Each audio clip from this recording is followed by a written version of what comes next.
शोहरत की बुलंदी पर पहुंच जाना तो आसान है, लेकिन वहां टिके रहना बहुत मुश्किल। सन 60 की दिहाई में कामयाबी का जो ताज मोइन अख्तर के सर पर सजा दिया गया था, उसे मोइन अख्तर ने आखिरी लम्हे तक गिरने नहीं दिया। Are we true human beings? Are we true Muslims? हम क्या हैं?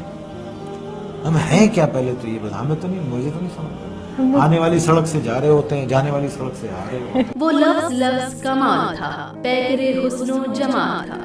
खुलकर मजाक करने वाले मोइन अख्तर पुरजोश, खुश मिजाज, मेलजोल रखने वाले और जिंदगी की नफीस चीजों का मजा लेने वाले शख्स थे। अच्छी डांसर है या नीली? आपसे सैलाब पे बात करें। मेरी जान, ये दोनों भी सैलाब से कम नहीं है। जबकि अपने आप में खुश रहने वाले मोइन अख्तर मुनकसिर, खामोश, तन्हाई पसंद और छोटी छोटी खुशियों में रहने वाले भी थे।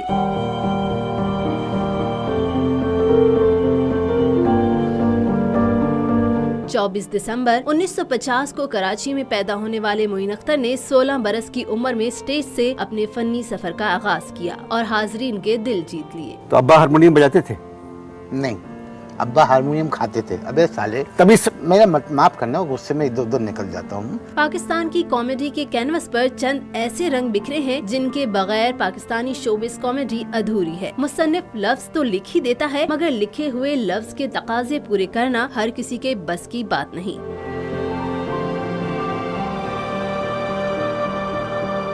मोइन अख्तर एक ऐसा नाम है जिन्होंने स्टैंड अप कॉमेडी से करियर का आगाज किया। बताइए, इस कदर खूबसूरत बच्चा है, मैं इसे क्या कहूँ, लड़का या लड़की?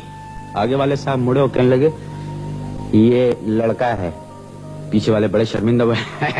माफ कीजिए साहब, मुझे नहीं मालूम था कि आप इसके बाप हैं। आगे वाले मुड़े, बकवास मत करो, मैं इसकी माँ हूँ। अभी कराची में टेलीविजन शुरू नहीं हुआ था, इसलिए रेडियो के बाद स्टेज ही फन के इजहार का एक जरिया था। नक्काली की सलाहियत को अदाकारी का सबसे पहला मरहला समझा जाता है, लेकिन ये अदाकारी की महराज नहीं। मोइन अख्तर ने इससे एक कदम आगे जाकर अदाकारी के तख्लीकी जोहर तक रसाई हासिल की। टीवी पर शायकीन को मजाक के एक नए अंदाज से भी रोशनास कराया, जो इनका ही खासा था। इनका गुस्सा इतना खतरनाक है, जब ये पैदा हुए तो एक नर्स ने जरा जोर से इनको टेबल पे रख दिया।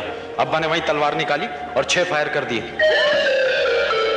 मोइन अख्तर की दास्तान हयात एक तरह से पाकिस्तान टेलीविजन की अपनी जीवन कथा भी है। दोनों एक साथ मंजरे आम पर आए, दोनों ने इकट्ठे मकबूलियत और शोहरत का सफर किया और दोनों का नाम दुनिया भर में आबाद पाकिस्तानियों तक एक साथ पहुंचा। और फिर मीडिया के बदलते हुए आलमी मंजर ने जो नए चैलेंज पेश किए, उनसे भी दोनों एक साथ नबरदाज़मा हुए।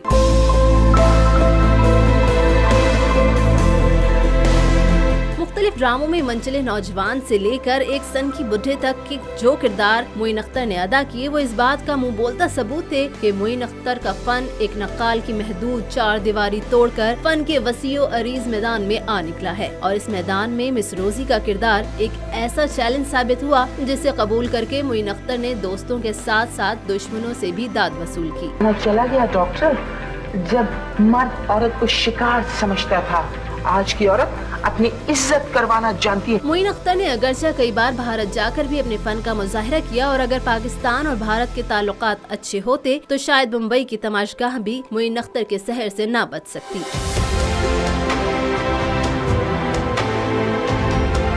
लेकिन भारतीय फनकारों पर दाग बिठाने के लिए मोइन अख्तर को फिर भी एक रास्ता मिल गया, और वो था दुबई का रास्ता। मोइन अख्तर ने मशरिक़ वस्ता में कई बार शो मुनक़िद किए और बड़े सगीर के सबसे बड़े अदाकार दिलीप कुमार तक को अपना फैन बना लिया। उर्दू मोइन की अपनी जुबान थी, लेकिन बंगाली, सिंधी, मेमनी और गुजराती से उन्होंने महज फनकाराना जरूरियात के तहत शनासाई पैदा की और इन जुबानों के लहजे और तलफ़्फ़ुज़ पर ऐसा अबूर हासिल किया कि अहले जुबान को भी इन गिश्ते बदनदां कर दिया। क्रिकेटर से आपको मिल रहा है, आगे डिटेल में जाने का क्या जरूरत है कि 3 खेल दिया, वो भी हो गया, उसका बाद में 3। इनके यादगार ड्रामों में रोजी, half plate, show time, studio ढाई, 50-50, आंगन टेढ़ा, इंतजार फरमाइए और ई ट्रेन शामिल हैं। मोइन अख्तर को इनकी हमजहत फनकाराना सलाहियतों की वजह से सदारती तमगा बराए हुस्ने कारकर्दगी समेत कई अहम कौमी और बैनुल अक़वामी सतह पर अवार्ड से भी नवाजा गया। पाकिस्तान के लिए फख्र का बाइस बनने वाला ये फनकार 2011 में दिल का दौरा पड़ने से इंतकाल कर गए, लेकिन इनकी यादें आज भी करोड़ों मद्दाहों के दिलों में जिंदा है।